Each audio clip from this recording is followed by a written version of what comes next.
You're listening to Inside the Minds podcast with Dante Marsh and Ryan Heid, where we talk about sports, life, and whatever the hell else we want to talk about.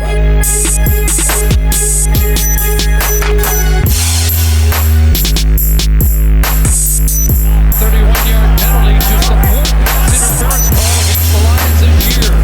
County out of the hands, and there's Dante Marsh with the block, and it's going to be a pick six for the veteran. 29th career interception, almost on cue. 80-yard return for the 10-year veteran.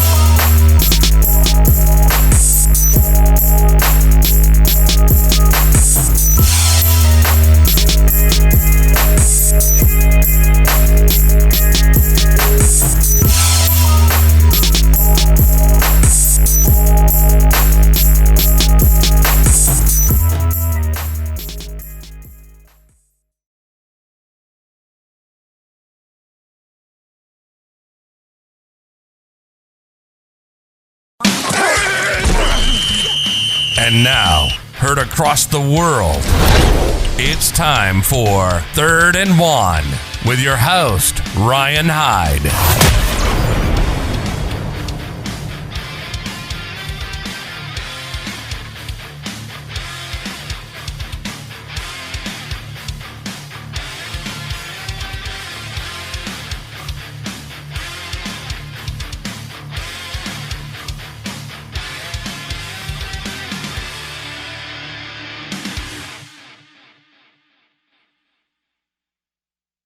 I mean, we're not always late.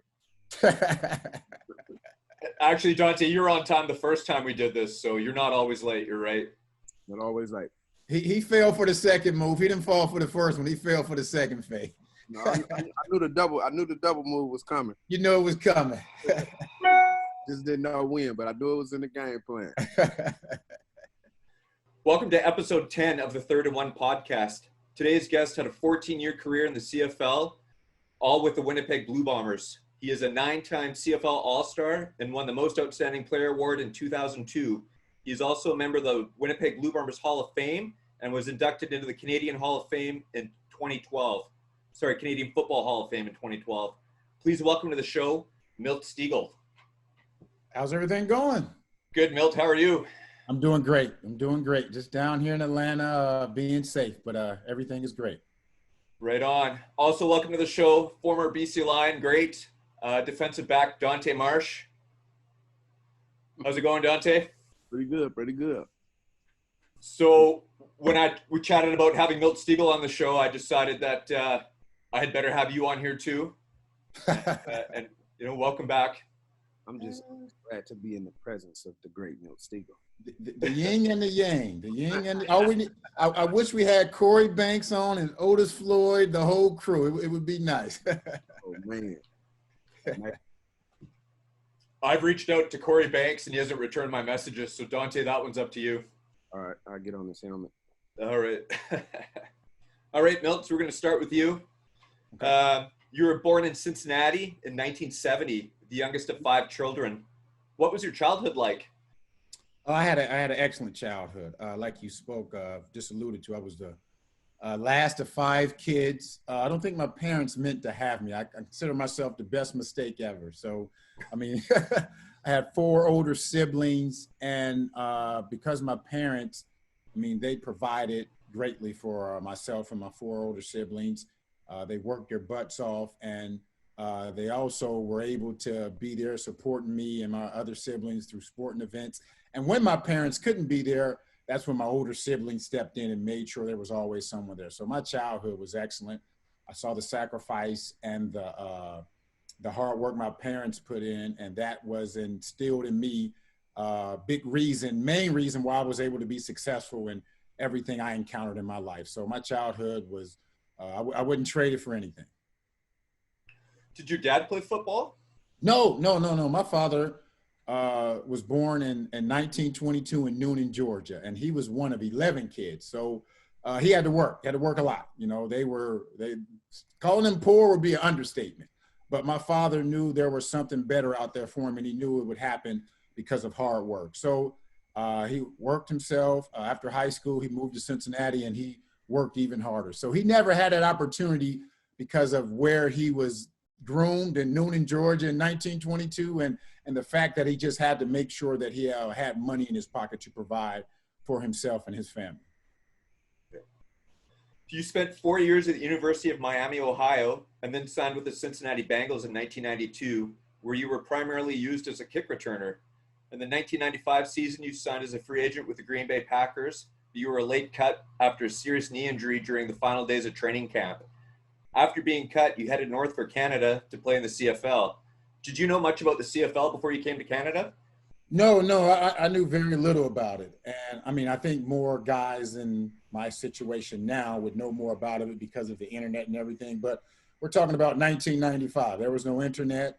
I remember when I got released from Green Bay, I was assuming my career was over with because my agent hadn't heard from any other NFL teams. But then he got a call saying that from Winnipeg saying, you know, we have Milt Stegall on our neg list. Would he like to come up and play? So my agent called me and like, Winnipeg, what the heck is that? So I had to look in an encyclopedia and see Winnipeg is above North Dakota. I'm like, I didn't know much about North Dakota, let alone Winnipeg. So, I mean, my thinking was at the time, I'll give it a shot. I was 25. You know, I didn't have any responsibilities. I said, hey, if I want to continue playing football, this is the route I have to take. So I went up there in September of 1995. I had no idea what I was getting into. I mean, I knew what Doug Flutie was doing up there, and I watched the game like 3 or 4 o'clock in the morning on ESPN2, they had showed the game. But for the most part, I had no idea what I was getting into. Dante, I think you can pretty much agree with that statement.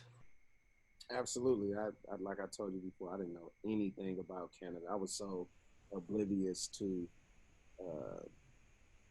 my geography. Everybody is the Eskimo, and it's freezing cold up there. You know, because you see some cartoons as a kid, and you really, I didn't know anything about Canada other than Rocket Ismail, Doug Flutie, and I know Jeff Garcia had played up there, but I didn't know the deep history. I didn't know a lot of the, I didn't know the full Roaring Moon story at the time. I just kind of here and there, and then a couple guys, Mustafa Muhammad, who's a Fresno State alumni, did win, I think, Rookie of the Year up in BC. Yes. And then ended up signing with the Colts. So me and him had chatted when I was in training camp with the Titans. Indianapolis came down and practiced with us for a week, and we got reacquainted. And, that was one person that I knew, like, that I could see, feel, and touch that went to my college that played and had success up there. But other than that, I had no idea what I was going to get into. Or what the CFL was getting when you got to the CFL. Man, it exceeded all my expectations. I thought, I'm having to go. I was arrogant. I was nuts. I'm getting up to it, man. I'm supposed to be in NFL, man. And got to camp and done very well. So I was thinking it was going to be a walk in the park until Danny McManus and Hamilton came in. So my first 3 or 4 games in the Canadian Football League were rough will be an understatement. But like I said, Wally told me, like, man, I knew better. I didn't care what I knew what I was getting. So, it worked out. Yeah. So, Milt, how did you and Dante kind of become friends and meet? You guys played on different teams your whole careers. Right. So, well, Dante, him along with a couple other BC Lions and a couple other CFLers moved down to Atlanta. And we had played against each other and we had talked. But when I found out all these guys were moving down to Atlanta, I saw this was a perfect opportunity for us to get together and form a little, workout community. And it became more than just working out. As I spoke earlier, our families hung out. We formed a bond like no other. When we competed against each other, we went hard. But I knew I was competing against my little brothers, my nephews, and I had so much respect for them because I saw the way we worked out together in the offseason. And we had some tough workouts. There were a couple of times Corey was out there regurgitating, guys out there crying, but that just made us better. I mean, you talk to any of us. I mean, Darian Durant worked out with us, Odell Willis, Terrence Edwards, Robert Edwards. I mean, we had so many guys. We were doing 7-on-7, and it just made us better because we were talking smack. like we were in the game. But that's the relationship we form where I still communicate with these guys to this day. And that's more important than what we were able to do on the field or what we were able to do when we were working out, because I form relationships and I have friendships with these guys that will last forever. And that's something I cherish for the rest of my life. Definitely. Milt showed me how to be a professional. I thought I knew what I was doing, but you in this game, even as a coach now, you'll never stop progressing and reinventing yourself and getting better. Like you just never, like it's just never ending. And I think that's the beauty of just the mentality that us, I would like to say, in this big fraternity have. Like it's instilled in you at a very young age. It's just a never dying will to be better and better and better. And I think that translates to a great after football life in general, because you pushed yourself all your life. And then now, and when you get into the corporate world, or you still in football as a coach and you're being a leader, it just makes you that much better. We pushed ourselves. We had so many guys out there. We had Kerry Colbert, who's now the former UNC great safety pick. Now he's coaching at his alma mater. I just was talking to him yesterday. There's so many guys we had out there, and it was fun. And we pushed ourselves. And I'm even off the field. Milt showed me and Corey how to do contracts. This gave us the game, man. Like, and we just like sponges, like, okay, and I greatly appreciate that. It's been one of my mentors in my circle in terms of showing me how to be on my game outside of the game. So that I'm greatly appreciative of that. And one more thing, Dante is giving that game back to the guys now he trained. Because if I know Dante, he's just not training them what to do. And I watch his social media. He's just not training them what to do on the field, but more importantly, how do you handle yourself off the field? Because majority of your life, you're not going to be playing sports. You're going to be dealing in the real world. So I'm sure he's giving that knowledge back to these young kids. You follow him on social media, you see him talking to him, talking about, okay, what to do on the field, but more importantly, what to do off the field. Because we all have lessons we learn, we make mistakes, but if you learn from those mistakes, they aren't mistakes. And that's the thing I love about Dante. He's giving that knowledge back to these young kids he's training. It's awesome.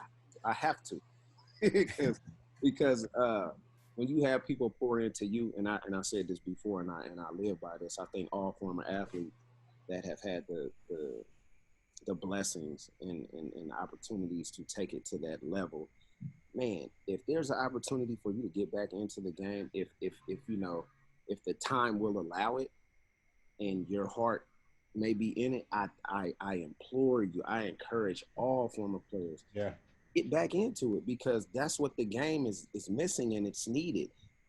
I just not to run off on a tangent, but in social media world and coaching for now 5 years at the junior college level and then 1 year at high school, these kids are just different. This generation is different. And I tell them all, I say, you couldn't play in my era. Like, dude, you want to know the workout? I got a guy that was 40 years old, had a six-pack tighter than mine. I'll be doing right now. So these are the lessons and the little experiences that I share with them, because it's missing. Like, whatever social media says, one of their little friends says is all of a sudden reality. It's the truth. Like, perception is reality in this world we live in now. And we talked about it before, like, the real is the fake, and now the fake is the real. So for me, I'm a young 41. Like, I physically move around and look like I'm in my 20s. So I would challenge these young dudes. This guy did it to us, man. We like, damn, how he still moving like that? So no, in all seriousness, it's just, hey man, this is how it's supposed to be done. And I tell the young guys, one of the biggest mistakes or the things that goes over their head is the fact that success comes disguised as some Timberlands and a tool belt. Youngsters, they don't want to deal with them Timberlands and that tool belt. You know what I'm saying? That's the thing. They see that and they don't want no parts of it. So I tell them, if you can, with all the resources that they have now, with guys like myself, Milt, like, that you can reach out and touch, that will help you. Because when we were coming up, to get somebody like a Deion Sanders or a Rod Woodson. Well, I know that's your era, Milt, but I was a kid. But to get a guy like a Milt Stegall, and I'm a teenager, and he's gonna impart so much knowledge on me that's light years beyond where I can even fathom, right? Mm-hmm. It was unattainable. It cost you an arm and a leg. But now the world is smaller, and people, with social media and stuff, you can see what's going on in other regions and other parts of the country and the world, for that matter. So I just try to continue to hammer home, hey, you have way more resources than we ever had. Right. So utilize those resources, but adapt that old school work ethic so that you could be ultra successful. I think a lot of that too is to help show some of these younger people coming up, some of the struggles that we went through, and hoping that they don't have to repeat those struggles, right, and become a better person for it. So definitely. All right, Milt, in 2005 against the BC Lions on Thanksgiving Day, and Dante, you probably were on the field for this. Yes, he was. You had 4 receptions for 234 yards and 4 touchdowns. One of those was a 101-yard score. How crazy of that of a game was that for you, Milt? And I burned Dante on all of them. It was all his fault. No. It was funny because I remember Dante on one, and everyone thought it was Dante's fault because he was chasing me. But the fact was his halfback didn't help him out, so it looked like he was his fault. But I mean, that was a crazy game. 4 catches and it was on a guy who lives in Atlanta who used to work out with us, Tony Tiller. And was that his first? I think that was his first game, wasn't it, Dante? That was his first CFL game. And anytime, and Tony was a great athlete. He had great feet, great work ethic. But this was his first CFL game. And anytime I played against a guy who's never played in the CFL, I was like, okay, I'm going to show him up. I come out there and I'm nice and I'm unassuming. It's like my possum technique. I'm going to play dead, but all of a sudden I'm going to snap on you. And that's what happened to Tony. He was put in a situation where it was going to be hard for him to win because that was his first game. And Dante, he was over there with Dante, and I don't care how much of a veteran you are, Dante was trying to help him out, but it was just a tough situation. And Kevin Glenn and I, the quarterback for me at the time, we were just clicking. 4 catches, 4 touchdowns. It was just an amazing game. And it was one of the high points in our season that year because in 2005, we were pretty bad. I think we only won like 7 or 8 games, but that game was one of the most memorable times during that year. We were just put in some fortunate situations, some big plays. As I talked about earlier, playing against Tony Tiller, his first game in the CFL at a halfback position, and it just happened to be one of those games in Winnipeg against BC Lions. Yeah, that was tough, man. So, Tony is my guy. TT, man. And I think that was my second year. 05 was my second year. So I had came in, won the starting job in 04 in a training camp. They it was Shad Chris, I think it was. Mm-hmm. And then I was thrust into it. So it was rough in the beginning, but as the season went on, making plays, and it validated Wally's decision. So coming back into my second year, which I had a very good season. As a matter of fact, that season, the head scout with the Kansas City Chiefs called me the best corner in Canada. And that's when I signed with the Chiefs following that season with Herman Edwards. So, it was tough because Milt would come out there. He don't talk no junk. He the older guy. We used to mess with him by, man, pull your pants up over your knees. And you just thinking like, this dude ain't gonna do that. Man, listen to me. Yo, I'm like, oh my God. So no, it was a tough day, and I was pissed off because I'm looking at Sports Center and I'm the 31. I had real long dreads at the time. Yeah. Everybody, man, Marsh, no. So and to no fault of Tony, I mean it's tough up there, man. A lot of people, I tell a lot of people to this day, that covering in the Canadian Football League is way harder than covering there. Yeah. He already can run. So now we're just going to give him 10 or 15 more yards to get a head start. The field dimensions are 65 wide opposed to 53.4. The end zones are now double. They're 20 yards instead of 10. It's tough.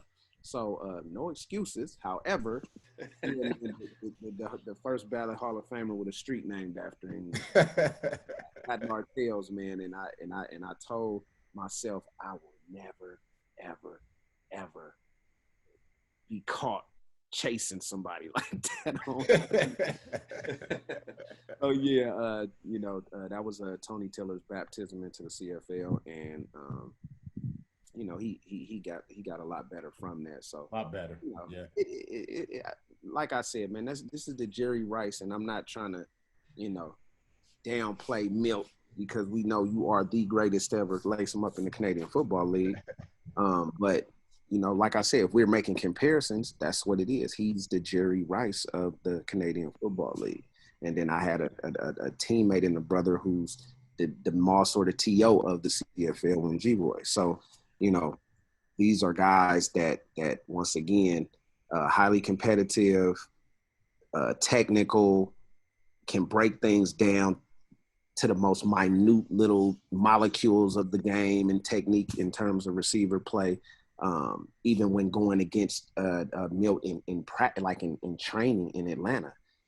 Oh no, Marsh, no, if you would have did this, and it just opened up my world a lot more, and I found myself doing that with the Manuel Arsenaults when he came to VC, and why you sitting on the route, Marsh? I mean, I ain't tripping. This is what I know you're gonna do this because here's your split, and that's I just knew this stuff because I was getting prepped by great players and pouring into me. So yeah, man.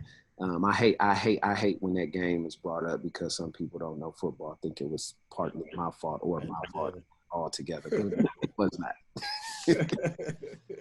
Sounds to me like Tony's lucky he played another game in the CFL after that game. Hey man, we always lucky. I had a game against Hamilton my first year, BC Place, and ooh, I thought you were going home after that one. Me and Sam Young, boy, that was on us. They was on the side of town. So I guess the other side of that, Milt, is did you ever feel, when you're training with Dante so much in Atlanta, did you ever feel that maybe he had seen every step you had to give? Every route? And well, Dante and I, we really didn't go against each other much in the game. Dante played the short side cornerback, and we were on the same side of the field because I was a short side halfback. But majority of the time, Dante would tackle me if he was in zone or if he came off. He read my route and he came off. But majority of the time, Dante and I didn't face each other. So really the only time we faced each other was in the offseason. We were training against each other where I would step out there or he would step in the halfback. But it's very rare that I actually got to go against Dante in a game situation. Majority of the time, it was his running mate, Corey. And Corey and I, we had some battles. We had some battles when he was in Ottawa, and we had some battles when he was in BC. So Dante and I, like I just said, very rarely got to go against each other in the game. And even if I did show him everything, I still could have got him. I still Speaking of the devil, he said he just texted you back, Corey Banks. Man, you know what? This is what I'm gonna do. I don't want to. Are you gonna get Corey in here? Yeah, I don't want to barge in. No. Go, man. That's entertainment. Let's get him in here. Corey. No, man, please. that is some free entertainment right there. You can tell Corey too. He's got to check his messages for me. Right. Or I can tell him that myself even. All right, let's move on with Milt really quick here. Milt, let's talk about your miracle catch and touchdown in July 2006 against Edmonton. Right. How were you able to run in between two Eskimo defenders, make the catch, run down the field for a 100-yard game-winning touchdown? I think I turned invisible. I think my superpowers came about. I mean, I don't know how it happened. First of all, I don't understand why they were playing the defense they were playing. I mean, I have no idea. It's the last play of the game. We have to go 100 yards to score a touchdown. They act like they were blitzing their linebackers and they dropped them back.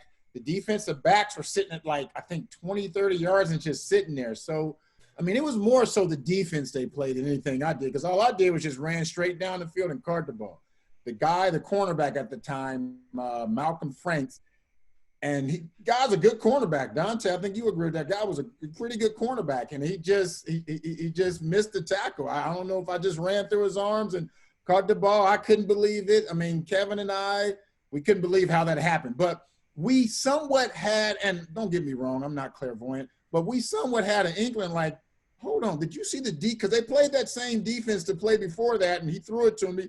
It just wasn't complete, and him and I came back to the huddle, and we looked at each other like, did you just see what the defense they're just playing? So we somewhat had, I mean, I'm realistic. I didn't think that would happen, but it did. And like I say, the main reason because of the defense they were playing, it wasn't because it was a great throw. It wasn't because I made a great catch. It was more so the defense they played. But, you know, I'll take it.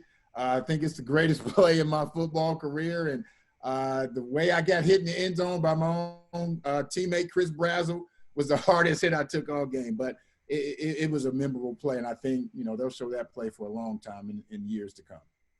I think we were in a hotel, if I'm not mistaken. We might have been in a hotel on the road playing somebody that week.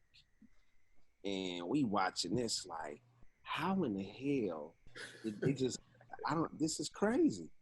But no, hey man, it trips you out, man. A guy, cause see, this here's the thing.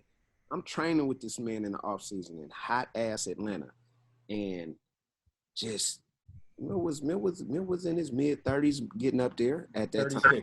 Yeah, Yep. I was like, damn, how is he still doing this? Like, and I ain't gonna lie, it was times I was tired, want to quit. And we got 12 of these. I'm like, huh? Like, so it's so funny how when I got that age, I was doing it. I'm lifting weights on game day in the morning. We play at 7. I'm up lifting at 7 in the morning. It was just crazy stuff. So I don't know if I ever told him this, but I have so much respect and admiration for you, sir, because you really showed me how to get that money. When I say get that money, that grind, like I've had a lot of people that are responsible for the success of me, because I know I didn't do any of this by myself, right? So I'm just appreciative of that, and I want to give you your roses while you're still here, because I greatly appreciate that. You showed me how to get it, and that's where the whole "how can they beat you if they can't outwork you" things. There it is. Here's a guy who showed me how to get it and was doing it, like, and I'm watching this, and I'm like a spy. Like, hell no, I'm be that. I'm gonna do that. You know, it was inspiring at the same time. So that's kind of how I like give my main thing, my nugget I give when I do speaking engagements to high school kids, or when I'm training, I'm mentoring. Like, listen, the number one thing you need to do is get yourself a mentor. That's the single most important thing you can do. Someone who has been successful in doing something you aspire to do. There it is, yes. Not little JoJo in the corner, but someone who's been successful. Here's you try to do. Because once again, if I want to get, you know, solid marriage advice, I can't ask a guy who's been divorced 5 times. He could tell me what to do, but he can't tell me how to make a successful relationship work. So that's my spiel, and I'm thankful and grateful for Milt being a part of that process, because I was in the NFL for a year. I know how some of these dudes do. Yeah. Man, he with open arms showed us the way, and, you know, showed us how to do our own contracts. We no longer needed agents. I'm talking to Wally myself. Hey man, yeah, let's get it done. So no, I'm greatly appreciative of that. Thank you, man. Thank you. That means a lot. That means a lot. Thank you very much. Absolutely. Do you guys want to take a second and try and get Corey in here? I texted. So I'm waiting to see. Okay. Know, Corey is not the most technological savvy person, so we'll see. Or it's something else, boy. And you know what? I wish we could have taped our sessions, because Corey and Dante, oh man. Otis and I, we used to just sit back, because they used, I mean, they're best of friends, but they used to go at it. It was so entertaining. And you could see why they played so well together in the games, because those training sessions, oh my goodness, it was so much fun. Those are times that I miss right there. No, I wish we would have taped those sessions. They were very fun. They were pretty good. That would have been Netflix worthy. Right. Man, Terrence Edwards, man. Now, going back to that, I never really got to cover him. And then Milt come out there and Marsh, yeah, you know I ain't running no real route. Number one sometimes. Yeah. You know I ain't running no real route. a real route. So Terrence, though, I would cover him, even though he played in the slot too. They would Winnipeg would sometimes make him the weak side number one and move everybody on the other side. Right. And it's me and Terrence. I'm like, oh my God. One-on-one coverage, and they want him to have that waggle coming at you too. I'm like, now if you stand on the line, I'm comfortable, but he backing up, running at me. Yeah. It's a bond. Like we had so many guys, and it was some of the best highlights of my career as well, because you know Atlanta is so humid and hot. We would have to be done by 12 o'clock. So like it used to get crazy. We had a good time. Definitely. So here's a list of the CFL records that you hold. Most career touchdowns, 147. Most touchdowns in one season, 23. Most touchdown receptions in one season, 23. Most receiving touchdowns in a career, 144. Highest yards per catch average in a season, 26.5. Most career yards receiving by a Bombers receiver, 15,153. Which one of those stats means the most to you? Oh, without a doubt, the touchdowns.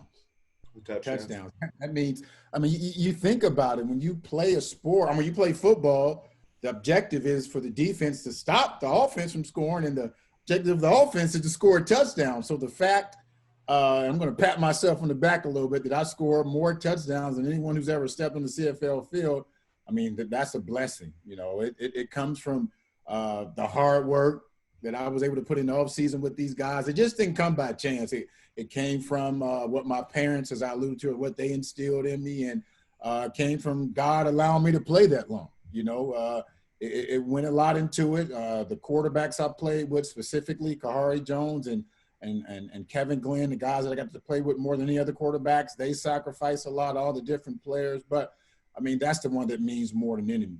And I know one day it may be broken. I don't know anytime soon because there aren't any current players that are close. But you never know, Dante. But I'm going to hold on to it as long as I can. Hey, the reason why that record would never get broken is because, and this is serious, this is not like BS. The reason why your record will never get broken anytime soon, because there will never be one guy that plays that long. Yeah. Like I remember you told me this too. You said, young buck, man, you want to play till the wheels fall off. And I remember you telling me that every day. And there's not going to be another guy that played 17 years of pro football and 14 in Canada as a receiver. I just, not at that level. I'm not buying it. That's the last of the Mohicans. And there will never be a secondary guys to play 2-3 guys together for a decade. That's just not going to happen up there no more. And in order to have the amount of success that you've had, you have to play a long time. And, you know, and you played in the era where, you know, there were some great players, and I haven't kept up with the CFL as much as I would have liked to, but from what I'm told that it's not as good as it was. Right. It's a little bit different. Yeah. I just don't feel like when I got up there, you had Jason Tucker, you had Ed Hervey, you had just Terry Vaughns. You had Jermaine Copeland. Man, come on, man. It's not gonna ever be that way. Here go Corey right here. All right, Milt. So you and Dante played your entire careers with the same team. You don't see that much anymore. No. With the CFL's current trend of short contracts and players changing teams every few years, do you think this keeps the CFL fan base out of touch with their favorite team? It's a little bit more difficult. It's hard to blame the guys. I know a lot of them are chasing that quick buck, and that's understandable. You know, you only have so long. You don't know what tomorrow holds. But like Dante and I think it's more for my situation, because unfortunately Dante, he doesn't receive the same love from the BC Lions as I received from the Winnipeg Blue Bombers. I mean, I'm still benefiting to this day from the 14 years I spent in Winnipeg. Not only that organization, but the city of Winnipeg, the province of Manitoba, they show me so much love. And I've been retired for 12 years, and it's still incredible how much love they show me. Like, unfortunately, Dante, he doesn't receive it for some reason. But it's definitely unfortunate that guys don't spend their entire career or even 4 or 5 years in one city. Because, like, as I mentioned before, they're chasing that dollar. And I can't blame them. If they have an opportunity to make more money somewhere else, I mean, it's hard to say no. But the way I looked at it was, I looked at it way beyond football. I saw what I was doing in the community, in the city of Winnipeg, throughout the province of Manitoba, and I saw how much benefit that could bring to me after football. Not just while I was playing football, but after football. So I was so fortunate that I had that opportunity. And like I mentioned, I mean, I'm still benefiting and still getting shown so much love from the city of Winnipeg and the province of Manitoba. It's truly incredible. I think and we talked about this before, Milt. I feel like I'm a West Coast guy. I'm from Oakland, California. So Vancouver is right up the street, basically. The city and the fan base, lots of love. Like, right. I get pictures, DMs. I was down at this pub. I could take a picture. I was a Marsh jersey on the wall. It's crazy. I to this day, I get love from the city and the fans. But for whatever reason, and I'm not the only one. Right. No. For whatever reason, certain organizations don't hold their players in that regard. And it's sad because I absolutely have no qualms about taking my butt up there. Mm-hmm. I got a passport. And going up there and being a liaison for the team and doing things around the community and, in and around Vancouver. I don't have any issues with that. It's just it's just so crazy that a guy spends 11 seasons, goes to 3 Grey Cups, wins 2, multiple, all-pro guy, all-star guy. I got the little email a few months ago about being being nominated for the Hall of Fame and all that stuff, but that none of that is like being done. It's just it's crazy to me because I would have thought that with that, all of this would be available to us type of players. Right. And when you look across the league, Winnipeg has done a good job of it. They did a big thing for Terrence Edwards, and obviously he's a great player, but he wasn't there as long as Milt was. But they acknowledge that, and they're taking care of him in that regard, making sure that he's stitched into the fabric of that organization. Mm-hmm. And Saskatchewan does it, Calgary does it, Edmonton does it. I've seen Montreal do it. Other teams do it. It just we don't get the same. I don't know. I guess it's because it's the West Coast and it's so fast paced and there's so much to do or whatever. But for whatever reason, our organization has not done that, and I think it's sad. Yeah. All right, guys. So over the last 20 years, our knowledge of concussions and their effects on pro athletes has greatly improved. Do either of you recall times in your career when you had your bell rung, but stayed in a game when you shouldn't have, or maybe a coach told you, Dante, get back out there. I don't care if you're not feeling right in the head. It's not a big deal. Do either of you, recall those kind of times? Well, I suffered one concussion in my career, and I know there's no severities of concussion. You're either a 10 or you're nothing, but mine was pretty bad.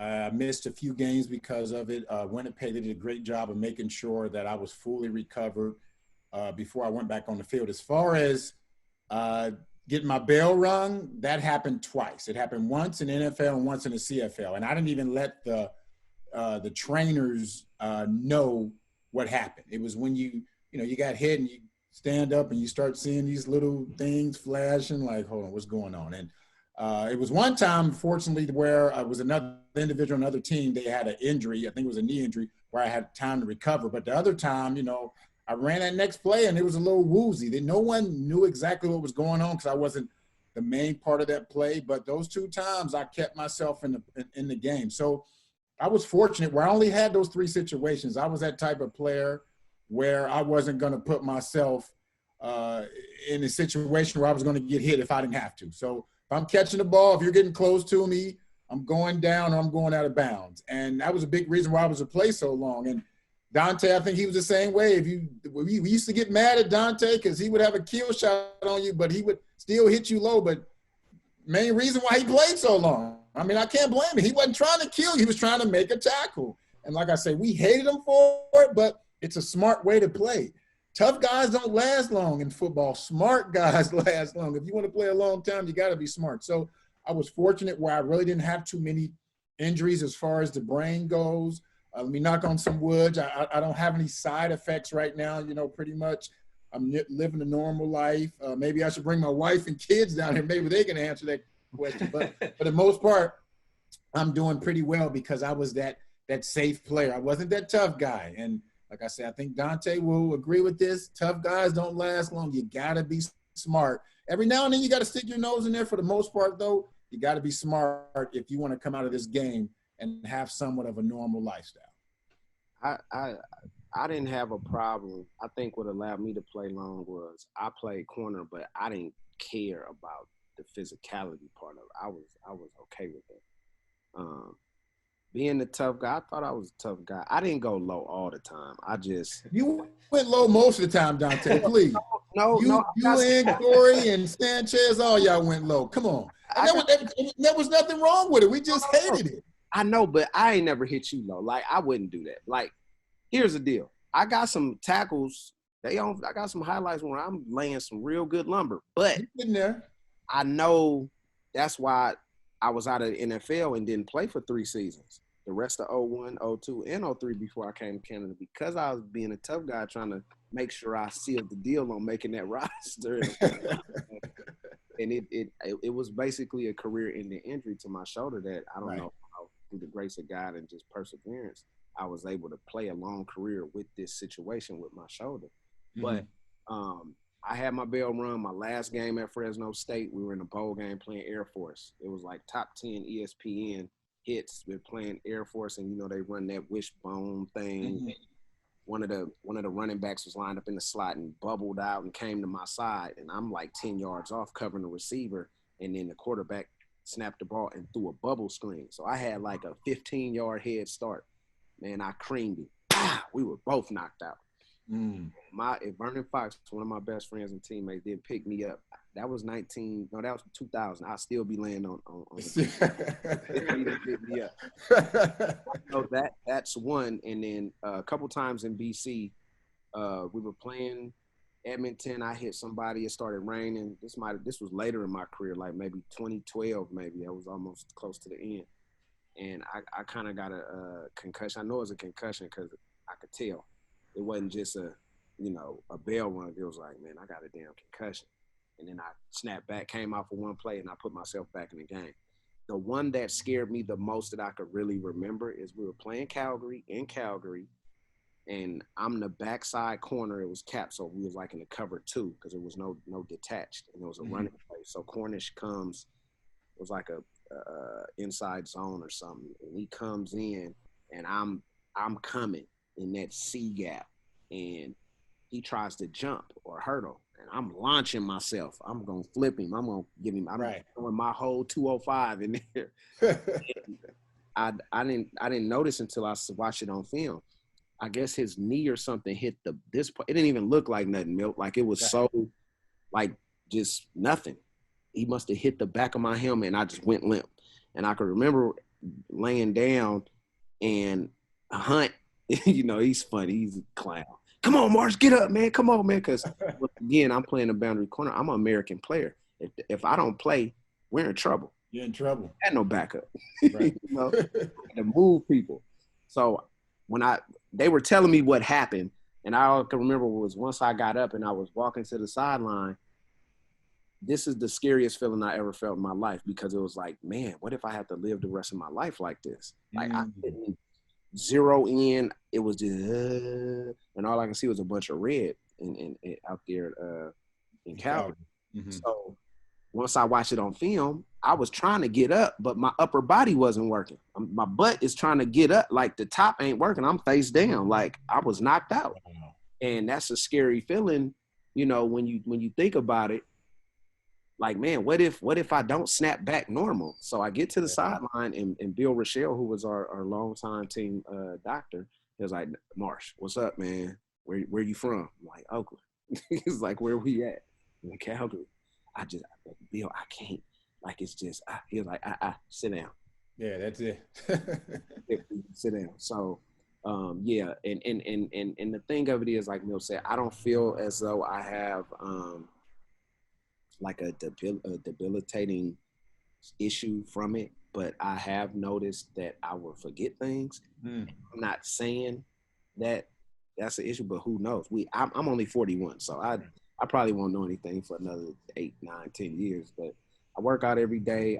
I feel sharp. I went back and got a master's degree, so I think my brain. Yeah. No, you're good. Yeah, you're still exercising your brain, which is important. You got to keep exercising. Yeah. So I'm not the guy, like, you know, getting all scared, and, you know, I try to stay positive, take my vitamins, still work out, and you know, I like I said, I believe in the Lord, so we'll be fine. Right. I'm the same way. Dante, you and I touched on this a little bit before. I had a really bad construction accident. I fell 45 feet off a balcony. Wow. I fell off a ladder. So on the way down, I hit my head on the balcony. We had taken the railings off, and I caught the balcony under my chin, and I had knocked myself out. I landed in a wheelbarrow. This is the crazy thing. I landed in a wheelbarrow that I put there at 7:30 that morning. I could have put that wheelbarrow anywhere on the job site, but I put it in the exact same place at 12:30 that I would land, and I saved my own life. Wow. Which is insane. But anyways, on the way down, I hit my head on the balcony, and I had a pretty bad concussion. And I'm starting to seem, I'm 41 years old. I feel like I'm kind of glitching out sometimes with memory loss, you know, and I don't know if it's got to do with the shift I work sometimes, you know, a lot of shift work and whatnot, but yeah, I'm starting, and that's where this question came from for me, is I'm starting to wonder, is, you know, am I feeling these effects? So, but yeah, I mean, I should have that wheelbarrow gold-plated hanging up in my living room. I really should, because I saved my own life with it, you know? That's a heck of a story right there, man. That makes what we went through pretty tame. The fact that you felt 40, wow, that's a scary feeling right there. That's scary right there. You don't realize how high that is. Yeah, that is scary. Just imagine when and I can't dunk anymore, but I can still touch the rim. Just jumping up and touching the rim, that's 10 feet. I come down like, man, that's pretty high. 45 feet, that is crazy. Yeah, I was on a step ladder, and I could put my hand up and over the gutter on the sixth, you know, on the sixth floor, basically, of the roof, right? And so what happened was I was using a short ladder, and the ladder kicked out from under me, and I fell, and I was wearing a safety harness, but my safety harness failed, I guess. What I didn't know that day is I grabbed the last harness that was hanging up. That safety harness had been decommissioned, and nobody told me anything about it. Wow. And so when I was laying on the ground, apparently our safety officer came and cut that harness off of me, and they disposed of it. That's what I'm told. So anyways, WCB paid my wage for 2 years, and then they kicked me back into construction, and I had to quit because I just couldn't do the job anymore. You know, it was mentally you couldn't do it anymore, or mentally and physically. It was a little bit of both. I mean, I had a lot of the guys were giving me a hard time, saying, you know, we can't ask Ryan to do this because he can't do it, and we can't get him to do that. It was, you know, I felt a little bit knocked down. So it's back in 2001, so I quit, and that was the end of that. So, wow, that's deep. That's a story. Wow. Yeah, it was crazy, man. Complications and whatnot. I almost died 4 times. Yeah. Dante, you and I will get into it one day on a different show. Definitely. Wow. For sure. All right, Milt. So you played in the 89th Grey Cup in 2001 against Calgary, losing 27-19, and the 95th Grey Cup in 2007 against Saskatchewan, losing 23-19. Which Grey Cup loss stings to you the most? Woo, both of them hurt. I bet. Both of them hurt.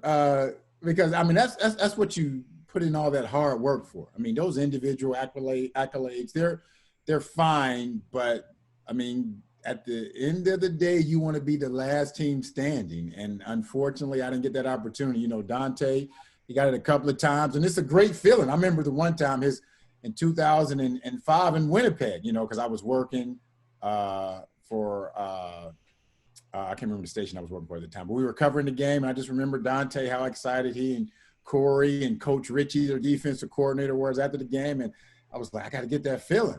Get that feeling. But unfortunately, I didn't get that opportunity. So, I mean, both of them hurt. People always say the 2007 Grey Cup, guys would have won if Kevin Glenn would have played in the game. I'd never use that excuse. That's what weak individuals use. I say if I would have played better, we'd have won. I should have played better. That's what I say. But it's unfortunate that I didn't get that opportunity because, like I say, both of them hurt because that's what we play for. We play to get championships. Like I say, all those touchdowns and receptions, they're fine, but we play to win championships, and I didn't get one. So I would have to say they equally hurt pretty bad. I mean, for me, the older you get and the more mature you become, because like I said, I was a young Thundercat, man. I had to be shown how to be a pro and whatnot. So when you first get into it, you're struggling or fighting to make your presence felt, so to speak. And then you want to become a starter. You want to make a team. You want to become the starter. You want to be considered the best at your position year in and year out. And then you chasing that check. You want to be compensated, right? So then after you accomplish these things, it's like now you go back to the true essence of why you played football as a little kid, because you just love to play the damn game. Yeah. Like people used to ask me all the time. I mean, I had Winnipeg and Montreal reach out to me when I was 37. Hey, you want to play? No, I'm good. I want to coach. I don't want to play. But because physically I was still, able to run around and do it. But I used to tell people all the time, if the Oakland Raiders, my hometown, the team that I've loved since I was born, was to say, yo, Marsh, at 37, 38, would you come play for a rookie minimum? I'd be like, hell yeah. And I would probably donate a lot of my money just buying tickets for everybody in Oakland to sit in that black hole in the Oakland Coliseum. I'd run down on kickoffs. I didn't care. A bunch of Marsh jerseys in the stands. What? We'd be acting a fool. Only because that's the love that I have for it. But after you make it and you're in there and you're starting and all that stuff, you want to start getting that checkup because you feel as though I need to be compensated as what I'm putting out there on the field. Like I'm one of the best guys at my position. I need to get compensated for it. Right. But then it goes back to after you making money, I was making good money my whole career in Canada. I don't have no complaints. So I want to win. Because at the end of the day, I'm leaving my family in Atlanta in this house I just bought with that money. And I got to do the back and forth, and they come up for the summer. It put a strain on that too. Wow. So, yeah. I mean, what are we doing this for? At the end of the day, no. I mean, unless you Milton, you still get paid all the big money. But I made well over $1 million out of the British Columbia Lions, and I don't have that money to this day because I was supporting my family and living my life. You know what I'm saying? So it's not like the NFL where we're getting these. Mahomes contract $503 million, and you don't never have to do nothing again. So at the end of the day, the money gonna come and go. I'm good. I gotta, I'm coaching. I'm an adjunct professor. I do all type of stuff. I'm okay. Right. Stop, Lola. So, however, my point is, at the end of the day, that money gonna come and go. What are you gonna be able to hang your hat on? Well, I can go in there and go in my jewelry box, and I got these 2 rings, right? I can, we could look at the scrapbooks and the frame jerseys and all that stuff, but my name is on that trophy that's over 100 years old. Twice. I can't take that away. Right. And I used to tease Milt all the time, but however, they go hand in hand. I would love to have a street in Vancouver named Dante Marsh. Or a key to the city. And a key to the city, So, it's both, man, and like I said, that's my peer, that's my colleague, but it's also somebody I look up to as far as just a man in general, how he carried himself and how he, like I said, he was dealing with I had a mouthful of gold teeth, I had dreads, like I was wild. So, and he was the tame one compared to Corey. Exactly. So, as a peer and as a colleague and as a guy that competed against him and watched him, perform the real recognized real Milt. So make no mistake about it. It's a team sport. You can't. It's just like, you know, Kelly in Buffalo. Yeah, Jim Kelly. He's a Hall of Fame quarterback. I watched him get down on my Raiders back in the early 90s. Right. He went to 4 Super Bowls and didn't win one. That was not his fault. No. So we gotta put things in perspective because there's variables. And when I say real recognized real, I'm in the locker room. Mm-hmm. I know what it's like. Us players in that fraternity, that brotherhood, know what it's like. So everything that you accomplish, man, is like beyond crazy. And it sucks that you didn't get the hardware, but man, you're a Hall of Fame player, dog. So, I appreciate it. Definitely. Hey, definitely. People know what time it is. They definitely know. So Milt, you repeatedly said that you were 99.9% positive that the 2007 season was going to be your last. How much did losing that Grey Cup provoke you into playing another season? It did somewhat, but what put it over the top was my wife, because even after that loss, I was done.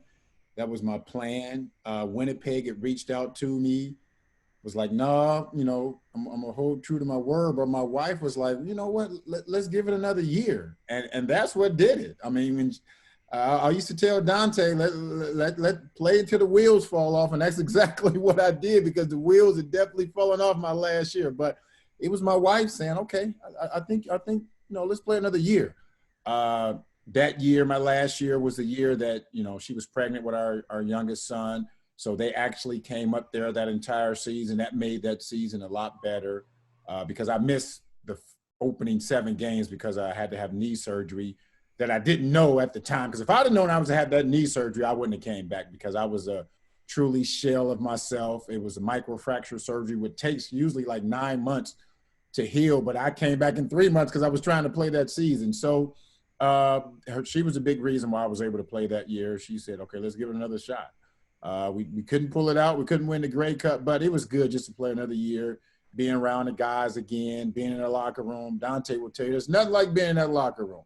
I mean, you know, it's fun being on the field, but you ask any professional athlete what they miss the most, and it's being in that locker room. So that kind of leads to my next question for you is, what is your favorite memory about being in the CFL? It's the times in the locker room. Those are the times that I miss right there. The times in the off season, working out with these guys, being in the locker room with my teammates. That is what I miss. That's a drug that you can't get anywhere.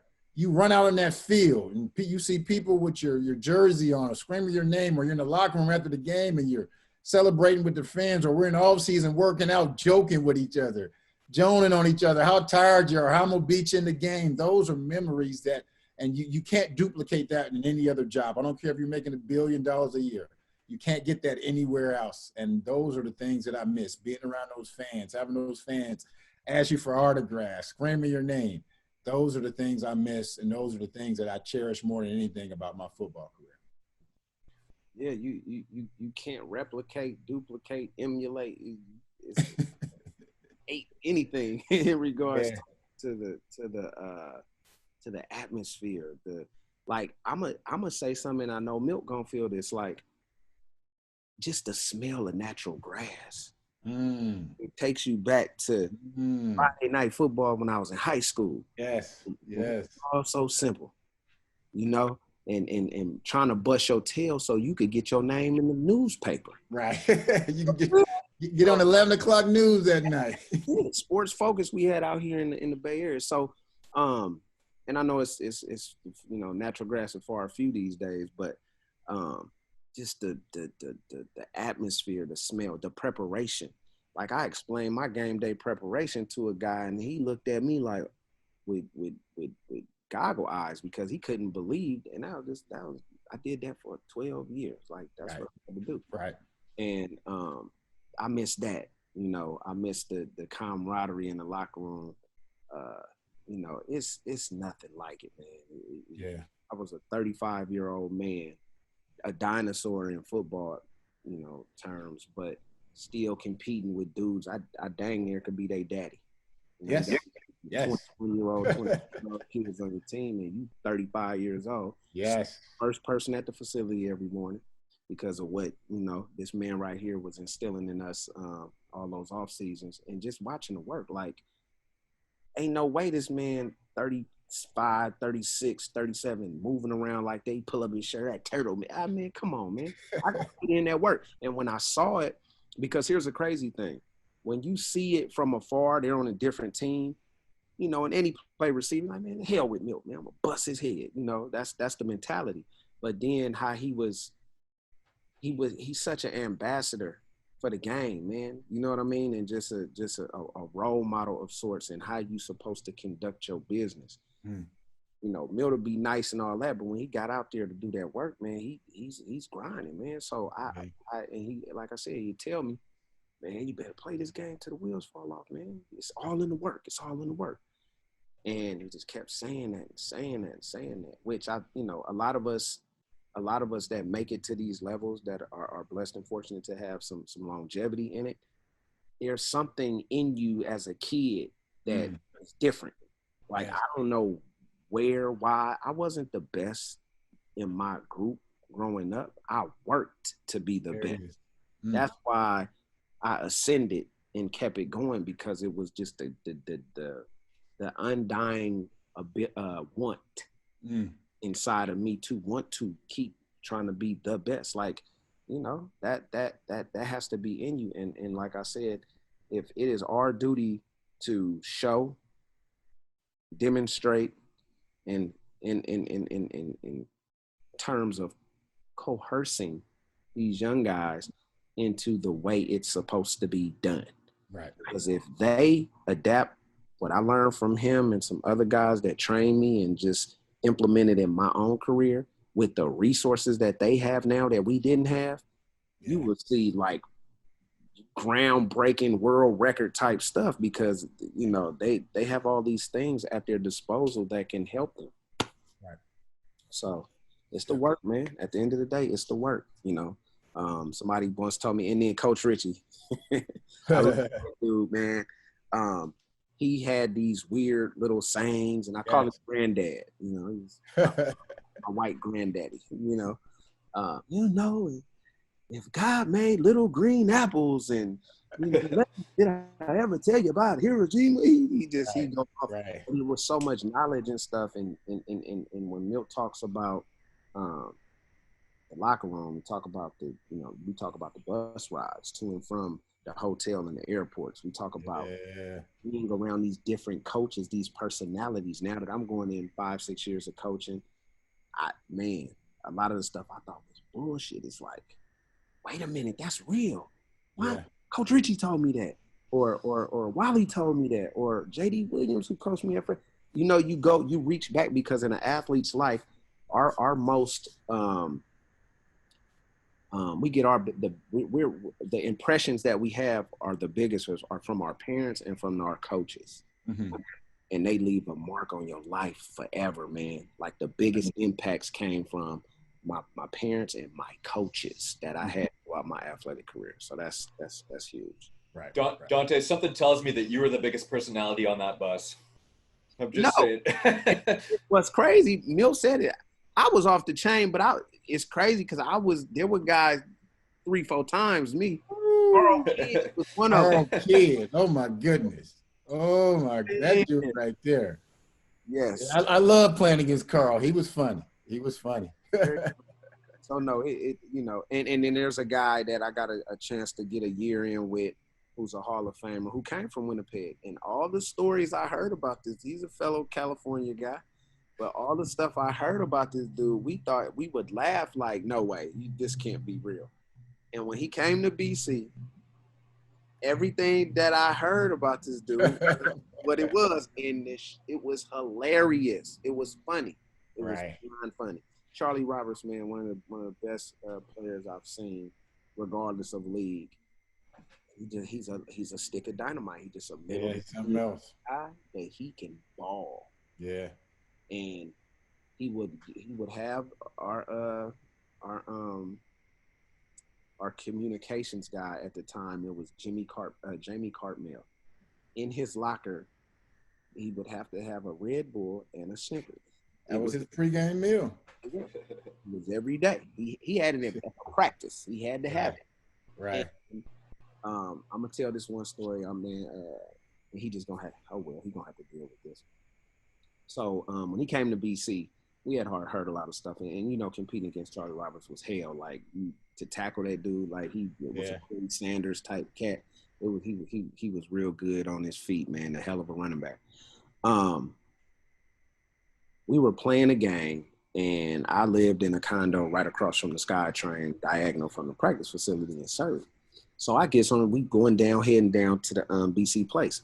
So I get on the train, Charlie Roberts on the train. What up, Marsh? Yada, yada, yada.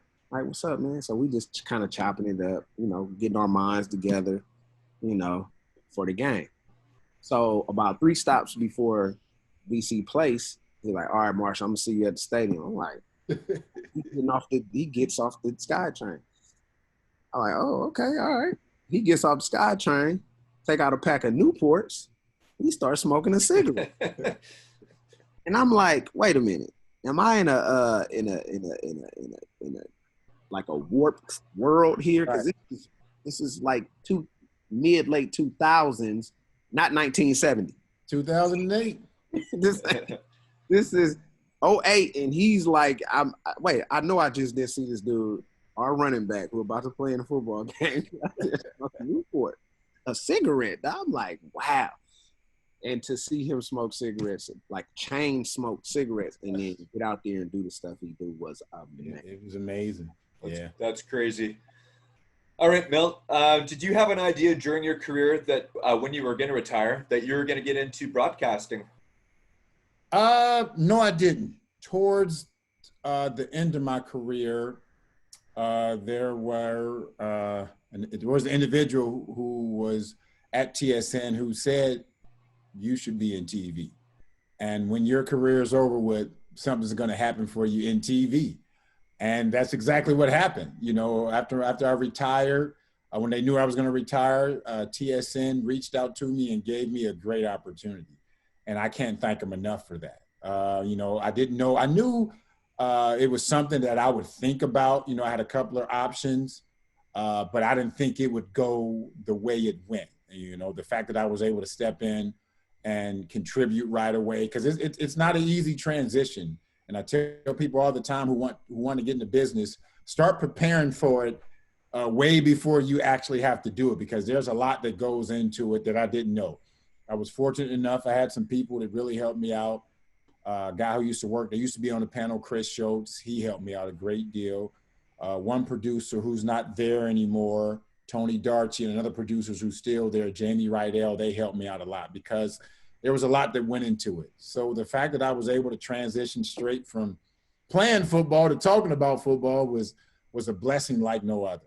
This will be my 12th year if we do play a season of doing it. So, the fact that I retired right away and went straight into it, I pinch myself every day because it's work, but it's not work. It requires some grind, doing some research and reaching out to individuals. For the most part, though, there's no way I can consider that work because it's something that I really enjoy, and it's something that I've been involved with football since I was 4 or 5 years old. So I enjoy every moment of it. What's your favorite part about being an analyst? Oh, sorry, Dante, go ahead. I was trying to get on. You got to give me the pen. I want to look good in a suit and get on the panel and talk ball. What you say? I know, boy. I know. It's tough. It's tough. What's your favorite part about being an analyst? I think the fact that we get to entertain. I'm still in the entertainment business. I've been an entertainer. That's been my livelihood, being an entertainer. And Dante, who understands this, and anybody who's played professional sports, we're in the entertainment business. People want to see their team win, but at the end of the day, they want to be entertained, and that's what I get to do. I get to entertain. And don't get me wrong, it's not life or death, and I know it's a lot of passion that goes into playing football, but it's entertainment. I get to stand up there or sit up there and talk about football and also add some entertainment and put some smiles on some people's face. Some people get mad at me for some of the stuff I say, but at the end of the day, I'm having a great time, and I get to entertain the entire country of Canada, and that's something I enjoy doing very much. Man, I was putting some stuff in storage, and I came across this bin that I had. This what? This bin, the plastic bin. I got a scrapbook that goes from Pop Warner to now. Like, it's crazy. Wow. Yeah. I got football cards in there, some newspaper articles. Then I start looking at the bottom, and like, wow, I forgot I had these. Man, look what I got, man. That is. Oh. Dante, you need to have that framed next to your jersey. I'm gonna get it framed, because guess what? Nice. So check it out. I got Damon Allen finally gave me one. I got Baron Miles, who I play with. Milt gave me this. I want to say either 07 or 08. Cause this, and this he ain't never wore this one. This was brand new just for me. Yeah, I gave one to, of course, Dante. I gave one to Corey. I gave one to Otis. I think I gave one, I can't remember who else I gave one, but all of the guys who the original crew that started working out together, I gave one to all those guys. And I think I got me and Darian Durant did a swap at a game in 2013. So okay. I got a few, and I'm like, man, I'm gonna get them framed up, man. So no doubt. Across the other day, man, it's crazy. We doing the thing. I forgot I even had some. Yeah, that's pretty dope. Cool. That's awesome. I would have been jersey swapping with everybody. I totally would have been. See, you got to remember the CFL was being cheap. Right. They didn't want to. Man, you can't, Dante. You can't keep giving these jerseys away. We gonna charge you. I'm like, right. So it's not like the Not For Long where it's kind of like infinite things. Exactly. They got plenty of jerseys. Mm-hmm. All right, Milt, so we're getting pretty close to the end. I don't want to keep you too much longer, but if you maybe 10, 15 more minutes, we can bang it out. That'll be it. That works, yeah. Awesome. Thanks, guys. Sorry, Dante, I don't want to cut you short on your stories either, but Milt did say that he was a little on time today, so. I'm just here. This is Milt. Yeah. I'm just here. I'm a bystander. It's all good, buddy. I appreciate you being here, Dante. I really do, man. All right, so we'll get into the next question. This is for both of you. Do either of you think there's going to be a CFL season this year? I'm trying to be optimistic, but I'm realistic. And I'm optimistic because they haven't announced that there's not going to be one. But if I had to pick one way or another, I would say I would have my perm back before there's a season this year. I'm just going to be real with it. There's just too many variables involved, too many hurdles that need to be that they have to go over. I'm still going to hold on a little bit, but if I had to bet one way or another, I would have to say no. And I hate to say that, but you asked me the question, so I would have to say no. I'm gonna have to say no too. But here's the messed up part of it is that if the CFL does not play this year, man, it could be ugly long term for that because they don't have the gazillion dollar TV deals that the NFL has. They don't have the merchandise and the hype and the consumers. Even if the NFL plays a condensed season, they're gonna do what they do. Right. And we talked about that before. The Canadian Football League, like I said, it's a gold mine. And I wish and I hope in the near future they get it right in terms of you gotta market the product. The product meaning the players. If you do it that way, the only messed up thing is the teams can't use you as a revolving door. So the fans will identify guys and they'll play longer at one place for one team for a longer time. That's just the only downside for an owner. But on the flip side of it, you're gonna have younger people. You got to start at the grassroots area to get that hype and that to build it. And once they identify with players and keep them in the same place for a while, I think it can really help boost the league. But if I was a betting man, I'm going to say no at this current juncture because, like Milt said, it's just too many variables. And you got to remember the ultimate variable is you have a bunch of American players. Yeah. So now when you traveling, now it's a whole nother thing. And then in any league right now, if I'm going to use Mike Riley right now. If game 4, he tests positive for COVID, he has to sit out a month. come on, man. So what do you do? What do you do with that scenario? It's just I don't know how they're gonna work it. Yeah. Yeah, I completely agree. I don't think it's going to happen. I mean, I was hoping it would as a fan. You know, when you start to use your brain and think about things in the bigger picture here and what's really going on in the world, I don't think it's going to happen. I don't really think it should happen. Right. I think there's bigger things to focus on right now. I honestly do. So Totally agree. Yep. We'll see what happens. Yep. Which is too bad because we won't see Milton, you know, on TV this year. So yeah, no, I love seeing his beautiful face on TV too. I know how you feel. All right, so we're getting near the end of the show. We're going to introduce the segment called "You Didn't Know" with Milt Stegall. Some quick questions for Milt, some quick answers. Here we go. Michael Jordan or LeBron James? My mother won't be happy about this, but LeBron James, the greatest of all time. Oh, without a doubt. Dante, don't give me that look. Don't get me wrong. Jordan, he was a nightmare. He was a killer, but you're talking about maybe the greatest athlete that maybe walked this earth. LeBron James. Leave it at that. No comment. Let's move on. No comment, Dante. Be quiet. This is all mine. Be quiet. Dante, we'll get you a comment when we're done. All right. First car, Milt. First car was a Volkswagen. I had one of those, it's like Mercedes-Benz grill on it. At the bottom of it, I could see the cement I was driving, but it was canary yellow. I had the Alpine pull-out system in it. I was killing them. Yes, Volkswagen Bug. That's what it was called. I remember those Alpine pull-out systems. Those were the ones you couldn't steal. So you just exactly. Put the whole thing I used to take it into school like I was a man. Yeah, that's right. And then your big-ass cell phone too, right? That might have been pre-cell phone times. So. That was before my cell phones weren't around then. No. All right. So Tom Brady or Drew Brees? I'm going to go with Tom Brady. I mean, the man has won how many Super Bowls? It's not even close. So definitely Tom. Drew Brees, he's done well, but Tom Brady was 5 Super Bowls? Yeah, no, it's not even close. 6. My fault. 6. That's right. He's from out your way too. I forgot about that, Dante. Yeah, Tom Brady, not even close. So as you can see, I'm a big Philadelphia Eagles fan. I see.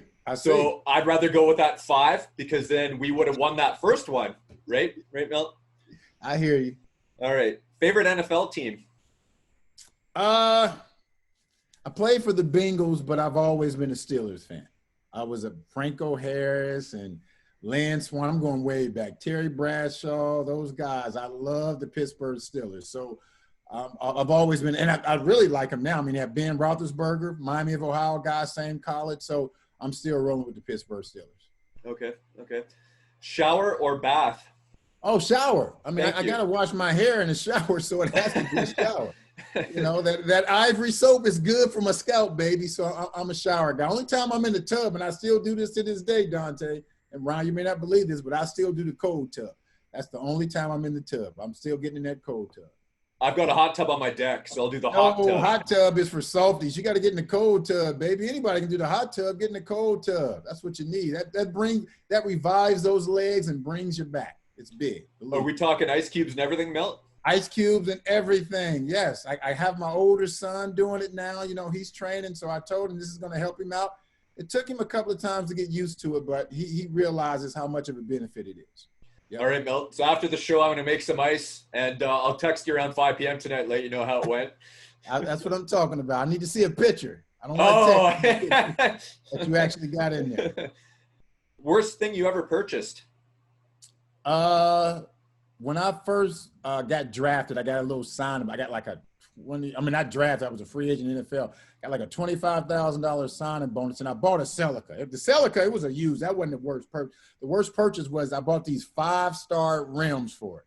I don't know if you remember those 5-star rims, Dante. That may be before your time, but I bought these rims and spent like $1,000. And I will look back on it like, why did I spend? The car was worth like $5,000 or $6,000, and I bought some $1,000 rims. So that was the worst purchase I can think about. Because for the most part, I'm a cheap guy. I don't buy much. I'm cheap. So I don't spend much. But looking back, like, why did I buy those rims to put on that car? All right. Do aliens exist? With what we're going through in this world and some of the leadership, I may say yes. Before this, I would have said no. But right now what we're going through and some of the leaders we have trying to advise us on what we need to go do going through this pandemic, I would have to say yes. So I'm going to go out on a limb and say yes. All right. What scares you the most? Scares me the most, and Dante, I know you can agree with this, is, I mean, my son's going out in the world. My oldest son, he'll be 16 in November, and what he has to face. My youngest son, who's just 12, but soon he'll be venturing out on their own, and it's scary. I mean, you see what some of these young kids have actually had to deal with, some of them actually dying for no reason, and that scares me. You know, we try to educate our kids. We try to give them the correct advice, but sometimes when they're put in certain situations, they're going to react maybe in the wrong manner that may get them in a bad situation. So that's the one thing that scares me more than anything. I think it was Jeremiah Johnson, when I had him on here in one of my earlier episodes, said the same thing. Yeah, it's scary. So it's scary. I agree. And what's going to be left of the world when they get there, right? Wow. Yeah. Let's hope they can all make a change. We're hoping Trump gets his shit together and gets through this. Not to go political, because I said I wouldn't do that, but no, we don't want to go down that road. No, we're not another 3-4 hours. We do that. So. All right, Dante. So, do you have anything to add about the Michael Jordan or LeBron James? Michael Jordan, hands down, not even close. Come on, Dante. I agree. Come on. So Come on. And I know he lost majority of them, but this man went to how many?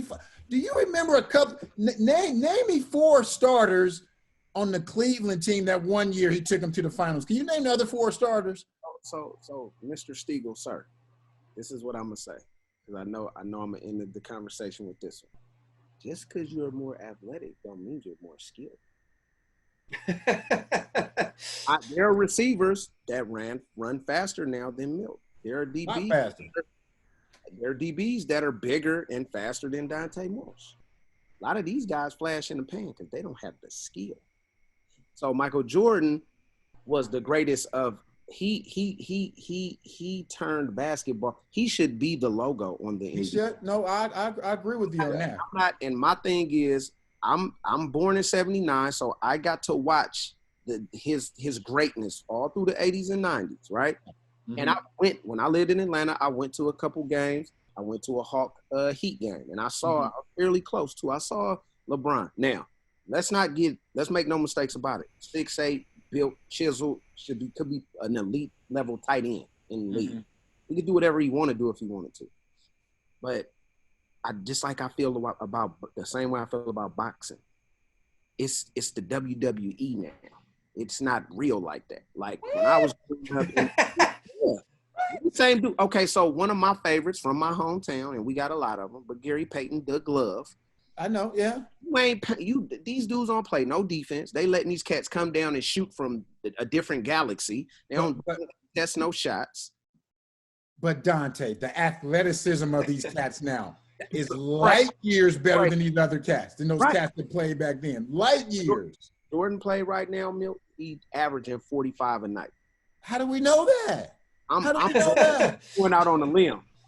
The stuff I seen him do when he was getting mugged back then in the day. So you don't think LeBron would excel back then? LeBron could play in any era, but he's soft. You barely touch him. Soft? Do you see the pounding that man takes game in and game out? No, just like this.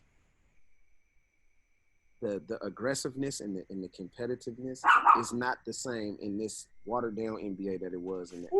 I think the 90s was the best era for the NBA. I'm going to leave you on this one, Dante, on this discussion. Down 3-1 in the finals. Down 3-1 it's never happened before. And it will never happen again. Against who? Who was that again? Oh, that's right. I forgot. Oh, yeah, I forgot. Here's the deal. I love LeBron. I think from a philanthropist aspect, he is the GOAT. What he does outside of the game in regards to, socially for our people, I'm loving it. I'm forever saluting him. I cannot knock that. He is a top 5 all-time NBA player. Easy. Right. My whole thing is, maybe I'm just biased, because I got about 50 pair in my closet. I'm gonna shoot Jordan's in there. I know. I got one. From what I saw, I'm and people who know me, you know this, man. I'm born and raised from Oakland. I was a Raider fan even when LA borrowed them for 13 seasons. Right. I'm an A's fan and a Warrior fan before they were even winning. So that's just what I'm gonna support my hometown team. I watched basketball because of Michael Jordan. Yes, no, a lot of people did. Yes. And all I'm saying is the things that we saw him do back then were so groundbreaking back then. He was just the ultimate. And to go and change the game, all those championships, and leave a mark on the game where he changed it forever. Yeah. It's just you can't even compare. It's Michael and then the rest of them guys, in my opinion. No, because I have a guy who went to my high school who arguably could be the GOAT, Bill Russell. Yeah, no, definitely having championships. So I'm not knocking that, Milt. I agree with you 1,000% because I respect your opinion and you actually play. You know what you're talking about. I have a lot of arguments with my young JC players and high school dudes I train, and they just go off hype. Right. Same with music. So I tell them, if you were born in 1995 or after, you can't debate with me about sports or music because you don't know shit. Don't know shit. That's what I tell them. So, and I just want to make this quick correlation with boxing. When I grew up, my dad watching Marvelous Marvin Hagler, Tommy Hearns, Sugar Ray Leonard. Those are some real battles in them 80s. Yeah, they were going 15 rounds and all that. And you had to fight them again. Yes, 3 months. 3 months later. There's no ducking your opponents. No. People try to give me this Floyd Mayweather business. Yes, I think he's great for what he did. I think he's excellent on the business side of it because he learned from the mistakes of all the ones who came before. Exactly. Came before him. That's it. But he ain't in my top 5. He ain't in my top 10 because there's some dudes that was really getting busy. Yeah, I hear you. Last with none of them dudes. I hear you. I don't know. I'm biased, man. I'm an old soul, Milt. I know. It is what it is. All right, guys. I guess to close out the show, I guess one thing I wanted to add when you guys were talking about your favorite moments, I just want to say basically is I'm jealous as a fan because those are some of the moments that I'd want to have, in my life of some of that camaraderie with the players, conversations, the times, getting together and shooting the shit or talking about the game or talking about life or watching your guys' kids grow together. And, those are things that I wish I was able to do. So thank you both for coming on to the show today and sharing some of those moments. And maybe in the future we can have you both on again and discuss some of those moments, get into it a little bit more. And I appreciate Corey on here, maybe Otis. Yeah. Otis just had a baby too, Milt. Yeah, I know. Yeah. He told me. I had to text him. I'm like, it does work. Yeah. He gonna be a grandfather age with a toddler. Yeah. But I don't think there's gonna be too much for editing on my part on this one too. I was telling Milt earlier I got about 3.5, 4 hours, 5 hours sleep last night. Wasn't a lot. So I thought things might go sideways a little bit, but they didn't. No, that this was all organic. It works out well. And then put myself up against you, Milt, and I know what you do on TV. And I thought, man, I'm with a real analyst here, and I've got to impress the man. So hopefully we did. No, that was fun. I enjoyed it. I mean, having that it's like having a conversation, like a normal conversation. We're sitting at home watching TV or something, so it makes it a lot easier. It was real nice. I'm happy you had me on. Definitely. That's the last thing I want to add is it's such a joy to see somebody that you know that's a friend of yours, a peer, somebody that you look up to in sorts. I remember when Milt first started commentating, I would text him sometime and be like, "You look good on TV, dog." And he'd hit me back, I guess, when they have a break or it's halftime of a game. Like I was still playing, and Milt's getting into it. So it's dope to see the transition from all of us and everybody. Yeah. I talked to Davis about 2 weeks ago. We had about an hour conversation, and what's funny is I guess a lot of athletes transition after football isn't that good. I'm assuming because everybody I talk, like, I'm so proud of you, dog. You went back to school, did this, you're doing this, you're doing that. You look, man, I'm just blessed and fortunate, and I just want to, like I said, you gotta give each other one another rather roses, because this is difficult, and it's hard to go from playing a long time. We're talking over 5 and 10 plus, and be able to transition into something else after, because the misconception is dumb jocking. That's all they can do. And without that, they can't do anything else. And we debunk those theories all day long. I know me. For a fact, because I know when people used to do interviews with me and I start talking, they look like this. I just look like this. I can articulate. This little black dude from Oakland, huh? Yeah. No, brother, I'm super proud of you, man. I just seen you mature, and I mean, I knew you were going to be a great football player, but just the person you've matured into, and you realize what you need to do to make sure you're going to have that success after football. You grinded, you got your undergrad, got your master's. I wouldn't be surprised if you get your PhD now. So, what you say? You've done enough, man. But I'm just proud of you, man. And every time we talk, I just love talking to you, man. I just want to tell you I love you so much, brother. Proud of you. Big time. I appreciate you, Ryan, for putting this together, man. And I hope I ain't talked too much. This is dope, because we do have a lot of downtime with the shelter in place stuff, and Zoom is great. And I was actually my high school head coach and my mentor, who's now the running backs coach at San Jose State, Alonzo Carter. He's been putting together this whole quarantine. He's been putting together these minority Zoom for minority coaches, like over 400. We've had Marvin Lewis, we've had everybody. Oh wow, okay. Forum, and I'll send you the link, Milt. It's just a dope forum. Talk about recruiting. We talk about X's and O's in the breakout rooms. We talk about everything under the sun in regards to this coaching game and life and mentoring and, helping other young coaches. And it's just a dope platform. We even had a section on Sunday where women coaches are in. So, wow, because they're starting to get themselves in the mix. So that's cool. A lot, even though it's a negative situation going on in the world, there are a lot of positives coming from this. Yes. And that's amazing. People's voices are being heard. Things are changing. Yes. We even have the Edmonton Eskimos and the Washington Redskins gonna change their mind. Yeah. That's crazy. Yeah. How about that? Yeah. There's always a silver lining. Those are the positive things we need to focus on sometimes. If you find yourself getting, depressed on what's going on in the world right now, there's lots of positives too, like Dante said, many, many positives. So, All right, Milt, thanks again for coming on. Thanks for having me, man. Thank you. Always good talking to you, brother Dante, always. The GOAT. Yeah. Oh, man, I can't believe I forgot I had this, man. You should have had it on. You should have had it on. I wish I had one of those. I'm gonna get these. Ron, I may sneak you one. You never know. I may get you one. Milt, if you can pull that off, I would be your biggest fan forever. I can do that. Send me your address. I'll send you one. Send me your address. That'd be unreal.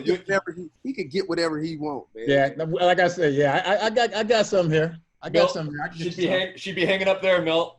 Okay, no, you send me your address. I'll send it to you. I'm a man. I don't say I'm gonna do much, but when I say I'm gonna do something, Dante know this. I'm gonna do it. That's awesome. All right, guys, I appreciate it very much. Dante, you and I like we said before. I mean, I think between you and I, this is huge, and I think we've got a really lot of good things going on here. So, indeed, I appreciate it, and like I said, you got Corey's info. It'll be good. I would like to see you build this. I've had somebody reach out to me. Yo, you should do it. You ever thought about doing a podcast? I'm like, no, but I'll try it. So yeah, I got your back on it, man. I'll do your editing for you. Let's go. Let's do it. Let's do it. Yo, I need you to hook me up, man. Slide me in the back door at TSC. Me too, please. I'll get you guys in. All right. Get yourself some sleep, Ryan. Thank you. I'm actually going to go in my basement and work out for a couple hours. So there you go. And I'm going to put this edit together. I like that. Yeah, not bad for an old man, eh?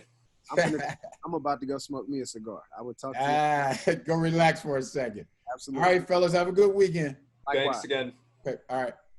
Thank you for joining us this week on this episode of 3rd and 1.